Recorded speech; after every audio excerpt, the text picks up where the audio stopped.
All right, let's jump right in. We're not just flipping through some dusty old military book today. Nope. We are cracking open a timeless masterclass on strategy, on success, on how to win. This is Sun Tzu's The Art of War, and we're looking at it as a practical guide for victory. And boom, right out of the gate, we get this central, mind-bending idea of the entire book: to win without actually fighting. I mean, it sounds kind of impossible, doesn't it? But this one thought is the key to unlocking everything. It's all about outthinking your opponent, not just overpowering them. And that's the crucial thing to get. You gotta forget the ancient battlefields for a second. This is really a handbook for getting what you want, whether you're in a boardroom, a tense negotiation, or just trying to handle a tough situation in your own life. It's about the strategy of winning itself. So, that brings us to our first huge concept: how to lock in your victory way before any real conflict even kicks off. It all comes down to one word: preparation. You see, the stakes are as high as they get. Sun Tzu is basically telling us that because the outcome is so final, we're talking life or death, success or total ruin, you just can't afford to wing it. Meticulous, almost obsessive planning isn't just a good idea, it's everything. It's the only way to survive and thrive. So, how do you actually do that? Well, Sun Tzu gives us this brilliant checklist: 5 things you absolutely have to analyze. First, there's the moral law. In modern terms, is your team, your company completely united and bought into the mission? Second, heaven. Is the timing right? Are the market conditions in your favor? Third, earth. Do you truly understand the landscape, your competition, the environment you're in? Fourth, the commander. Is the leadership up to the task? Are they smart, credible, and brave? And last, method and discipline. Is your operation running smoothly? Are your systems and logistics solid? If you can honestly assess these 5 factors, Sun Tzu says you can basically see the future.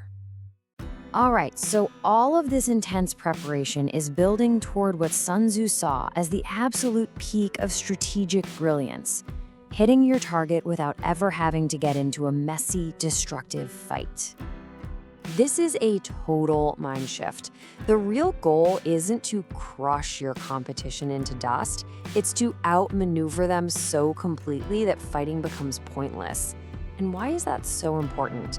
Because you want to capture their assets, their market share, their strengths, not destroy them. Turning everything to ash is a sign of bad strategy. And he lays out this perfect hierarchy of what to do. The best of the best, mess up your rivals' plans before they can even get off the ground. Pretty good? Stop them from teaming up with others. And the absolute worst case, dumbest thing you can do: a head-on assault against a strong, prepared opponent. It just bleeds you dry of resources, morale, everything. It's the classic case of winning the battle but losing the war.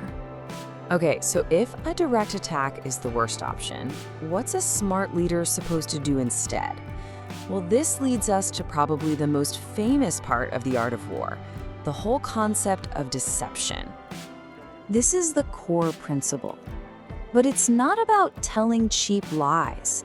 It's much deeper.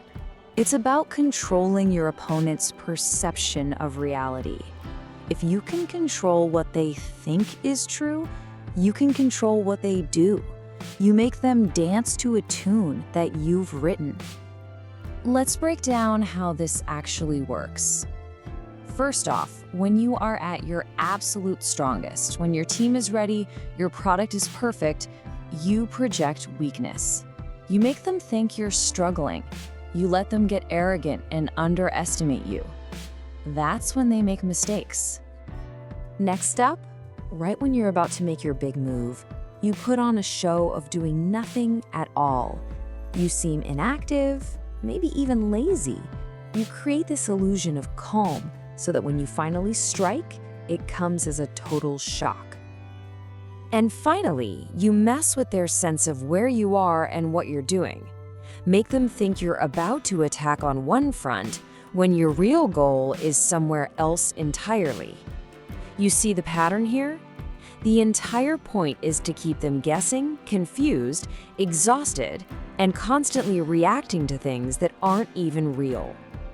But listen, none of these incredible tactics mean a thing without the right person calling the shots.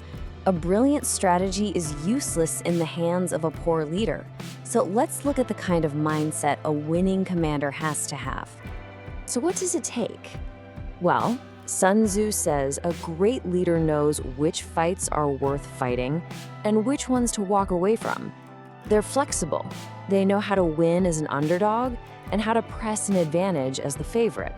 They're amazing at getting everyone on the same page, creating a totally unified team. And crucially, they're trusted to do their job without being micromanaged by bosses who don't get what's happening on the ground. And on the flip side, he gives us 5 huge red flags to watch out for in a leader or, in ourselves. A reckless leader is just dangerous. A cowardly one will lose everything. A hot-headed leader is easy to trick. Someone too obsessed with their own honor can be manipulated by shame. And a leader who worries too much about their people can become hesitant and indecisive at the worst possible moment. It's a really powerful checklist for self-awareness. Okay, let's tie all of this together. How does this ancient wisdom actually help us right here, right now? Let's talk about your modern battlefield. And this is exactly why The Art of War is still a bestseller. That big career move you're planning? That's a battlefield. Launching a new business in a crowded market? Yep, battlefield. Even navigating a difficult conversation with someone, that's a battlefield too. The rules of planning, knowing your opponent, and smart leadership, they're just universal. So, if you only take one thing away from this, let it be this. Real, lasting victory doesn't come from being the loudest or using the most brute force. It comes from something deeper. It's won through better understanding, through obsessive preparation, through being flexible enough to change on the fly, and through the cleverness to get what you want without causing a ton of damage. And that leaves us with one final, powerful question to think about. Consider the biggest challenge you're facing right now. Instead of thinking about how you can force your way through it, just ask yourself this. Are you prepared to outthink it? Are you ready to win without a fight?